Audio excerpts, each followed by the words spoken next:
Isaia toko fa 1:30. Lozany izay midina any Ezipta hitady famonjena sy izay miantehitra amin'ny soavaly, ary matoky ny kalesy fitondra miady satria maro ireny, sy ny mpitaingity soavaly satria mahery dia mahery ireny. Fa tsy mibanjina ny iray masin'i Israely, na mitady ny tompo. Izy anefa dia endry ka mahatonga loza, tsy mba tsoainy ny teniny, fa mitsangana izy amely ny mpianakavy ny mpanao ratsy, sy izay manampy ny mpanao eloka. Olona ihany ny Eziptianina, fa tsy Andriamanitra. Nofy ihany ny soavaliny, fa tsy fanahy. Koa rehefa atsotra ny tompo ny tanany, dia ho tafitohina izay manampy, ary ho potraka izay ampiana, koa samy ho levona avokoa izy rehetra. Fa izao no nolazain'ny tompo tamiko: tahaka ny fieron'ny liona sy ny liona tanora eo amin'ny rembiny, koa na dia betsaka aza ny mpiandry ondry voantso amely azy, dia tsy matahotra ny feon'ireo izy, na mivarahotsana noho ny fiorakorahany. Tahaka izany no hidinan'Andriamanitra tompon'izao rehetra izao, hiady ao amin'ny tendrombohitra Ziona sy ny avonany.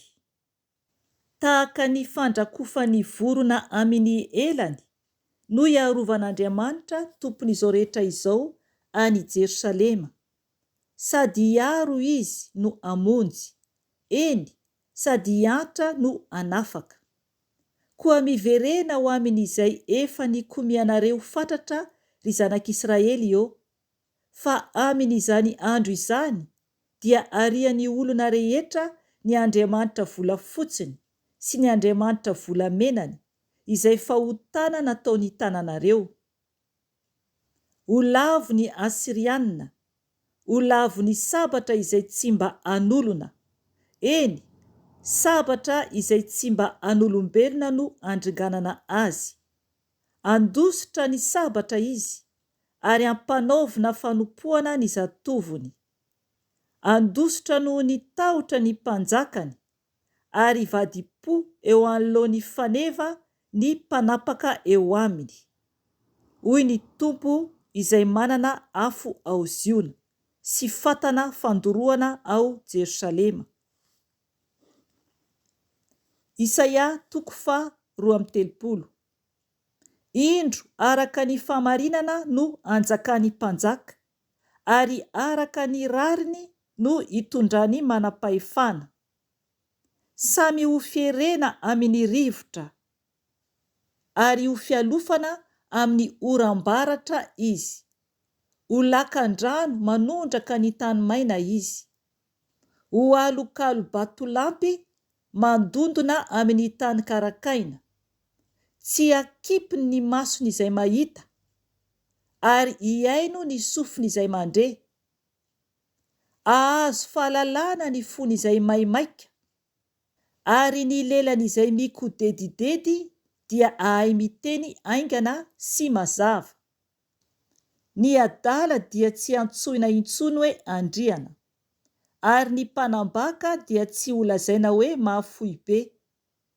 Ny adala mantsy dia mbola miteny adalana ihany, ary mamoro-keloka ny fony mba hanaovany izay ratsy, sy hitenena ny ratsy ny tompo, ary hiraharahany ny kibony noana, sy hanakanany ny mangetaheta tsy hisotro rano.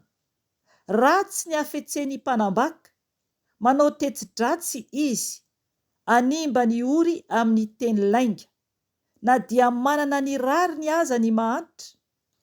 Fa ny olo mihaja kosa dia manana fikasana araka izay mahamendrika olo mihaja, ary izay mahamendrika olo mihaja no ifikirany.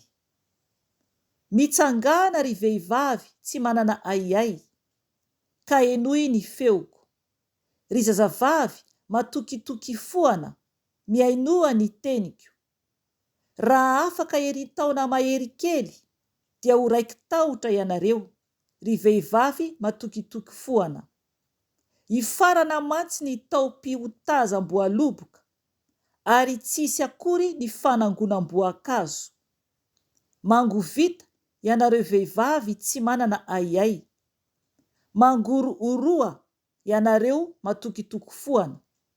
Endao ny akanjonareo ka mitanjaha ary misikina lamba fisaonana. Mitehatratra izy fa malahelo ny saha mafinaritra sy ny voaloboka vokatra.